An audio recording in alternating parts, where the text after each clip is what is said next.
Hello, everyone. Espero que estejam todos bem. Hoje a gente vai falar, então, sobre os exames.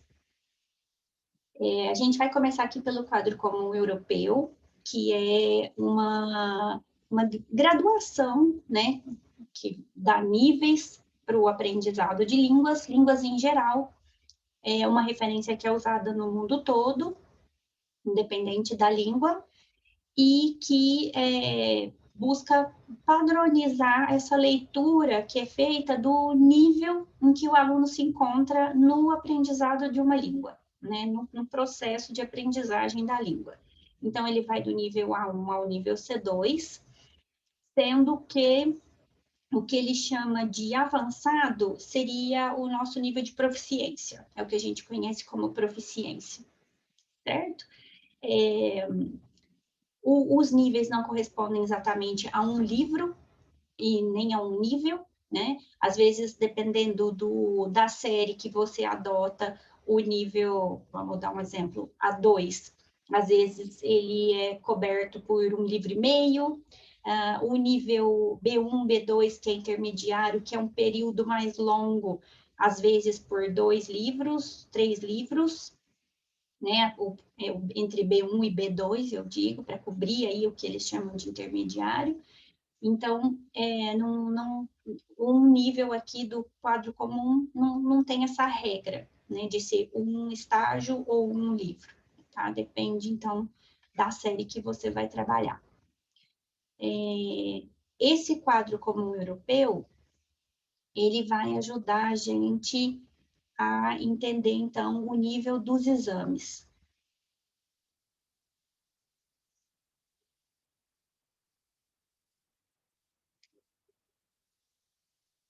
Aqui, eu trouxe esse quadro, que é o quadro de referência dos exames de Cambridge.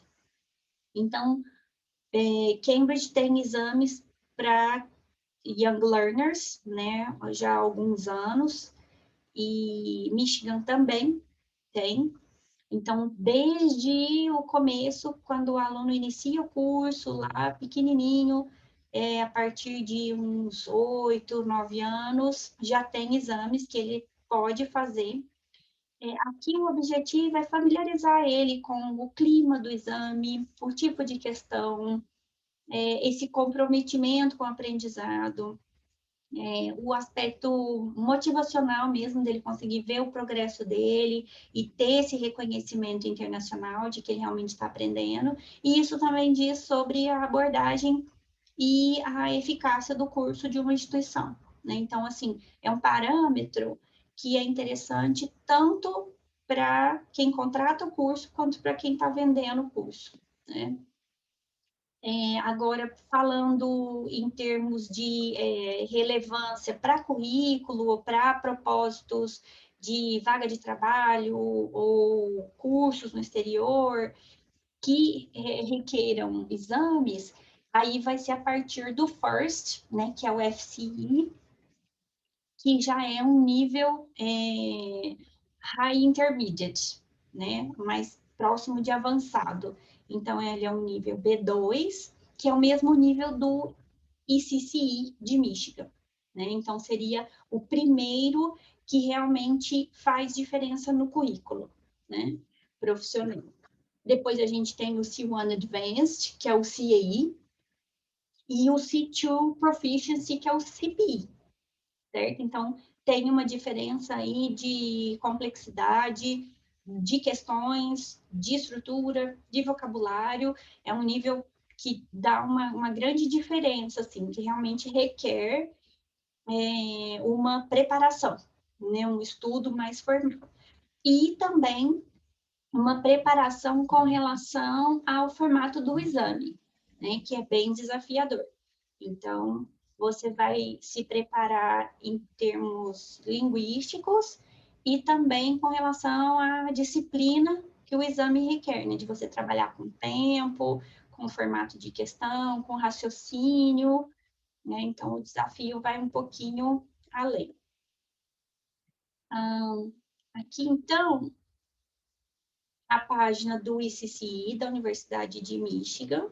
que já tem uma parceria com Cambridge, já há alguns bons anos, não sei quantos exatamente, mas uns 10 anos eles já têm essa parceria, mas mantiveram distintos, né, os exames. Então, você tem o ICCE nível B2 e o FCE de Cambridge também nível B2.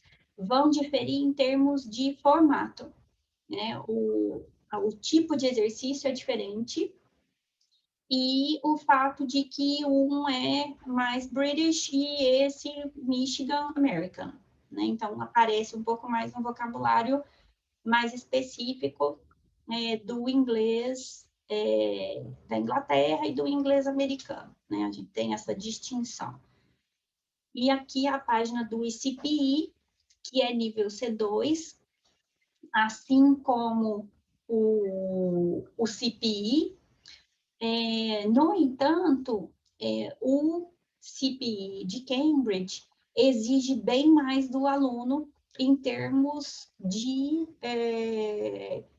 complexidade de questões, né? Uma vez que você se prepara para o de Michigan, você tem condição de prestar o de Cambridge? Tem. No entanto, eu sugiro que você faça mocks de CPI, né, que vão ser bem diferentes do formato de exame que você tem no ICPI, certo? Aqui no cantinho, eu deixei essa barrinha aqui do IELTS, que é o que a gente chama de Multilevel Test, que é o mesmo formato do TOEFL, né? Então, ele não está pré-estabelecido num nível específico aqui, como os outros estão. Ele pega esse range, né? From pre-intermediate to proficiency level, e aí você vai ter essa grade. Os outros exames têm grade A, grade B, grade C. O D, eu não lembro se ele é low pass ou se ele é fail, eu não me lembro. Mas você tem até o C, eu tenho certeza que é pass. Claro que o A é honors, né? Então você passa aí com honras.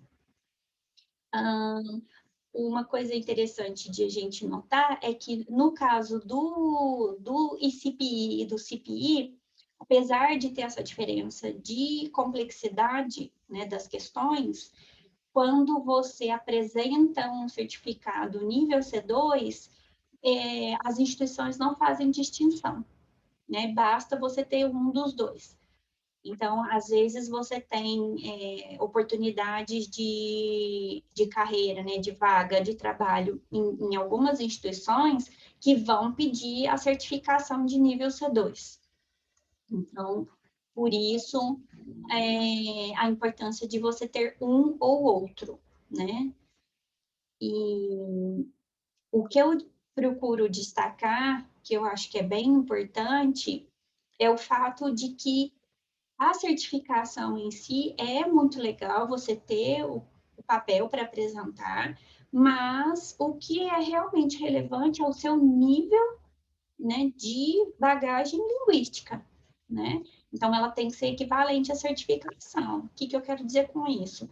Que o percurso que você vai trilhar para chegar na certificação, né, o que você vai estudar, o que você vai ler, o que você vai ouvir, se você vai trabalhar com coursebook ou não, se você vai se inscrever num curso ou se você vai trabalhar por conta própria, você tem que vivenciar isso. É muito mais importante do que ter o certificado em mãos, né? Porque independente do contexto que você vai trabalhar, você vai precisar demonstrar esse domínio, né? E no caso do professor, ainda mais relevante, né? Porque você é o modelo, você é a referência para os alunos. Então, esse nível tem que aparecer na sua performance, né? Deixa eu ver se eu me esqueci de alguma coisa. Com relação ao plano de carreira, a ideia aqui é a gente pensar assim, hoje eu tenho, sei lá, 25 anos, 30 anos. Eu vou fazer a mesma coisa até eu ter 60 anos? 70 anos. Isso é uma visão que o professor não tem. É uma visão que não é semeada no nosso meio. Então, a gente fica muito preso nessa ideia de entrei para a sala de aula, esse é o meu destino, é lá que eu vou ficar para sempre. E não é bem assim. A gente tem muitas opções de etapas de carreira e de vertentes diferentes que você pode trabalhar em associação com a sala de aula, e é legal que seja em associação, porque aí você tem o alimento da sala de aula para poder se embasar, inclusive, ou alguma carreira solo, né? Então, o professor pode e deve ter uma área de expertise. O que isso significa? Eu gosto de trabalhar com tecnologia, então eu vou explorar a tecnologia na minha sala de aula e vou fazer disso um caso de estudo, né? Vou escrever sobre isso, vou pesquisar sobre isso, vou fazer vídeo para o Instagram sobre isso, futuramente eu escrevo um livro sobre isso, mas lá na frente eu quero estar dando palestra sobre isso, né? Eu gosto de trabalhar com kits, mesma coisa. Vou estudar, vou escrever, vou pesquisar, vou me aprofundar e me tornar um expert. Quero ser um profissional que seja referência nisso futuramente, né? Para que eu não só fique na sala de aula, mas para que eu possa ser reconhecido como um profissional que é competente e que tem conhecimento e que tem bagagem, né, nessa área, e que, claro, possa ganhar mais, né? Possa fazer mais, né, com o seu tempo, ter uma qualidade maior de trabalho, né, mais focado, com mais profundidade, com mais densidade, e que tenha uma remuneração melhor, né? Cada vez melhor.